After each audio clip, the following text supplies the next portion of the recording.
In its simplest terms, a claim is a name-value pair used to verify authorization.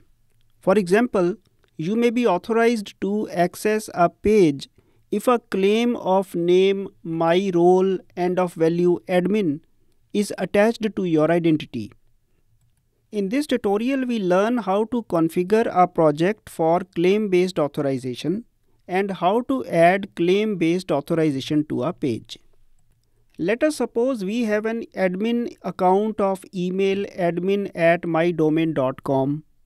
Let us also suppose that this is a special account and that when this user logs in, a claim of name, say role, and of value admin will be attached to this user, so that he would be able to gain access to the pages of an administrator.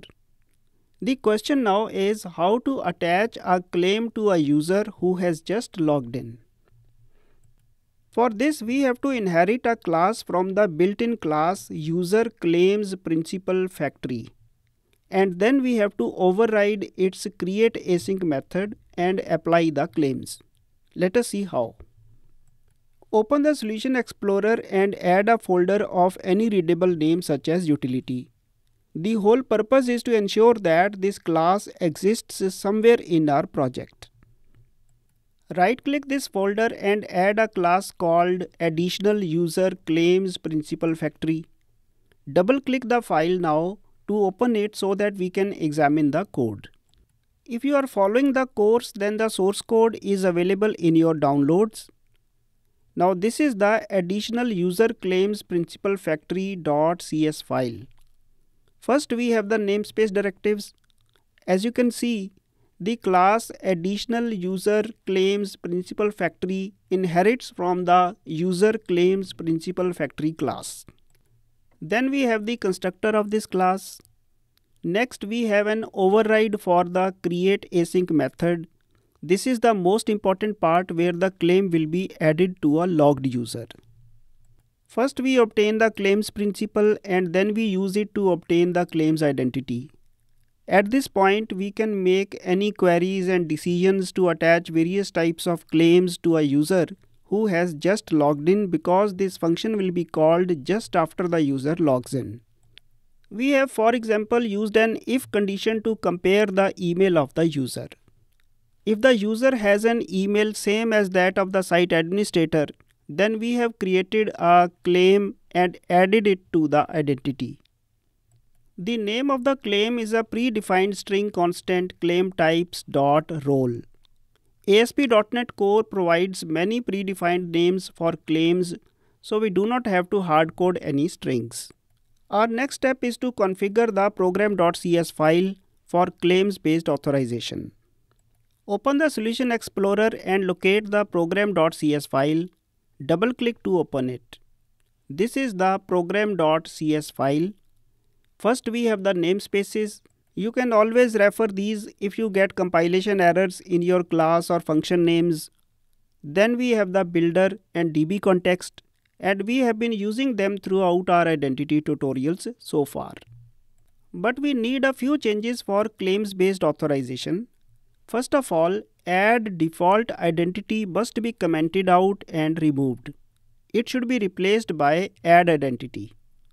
Secondly, we have to add the authorization service. Notice that claims are registered through a policy.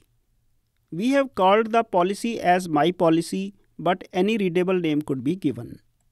And thirdly, we have to add a service for UserClaims PrincipalFactory through the Additional UserClaims PrincipalFactory class that we added just before this.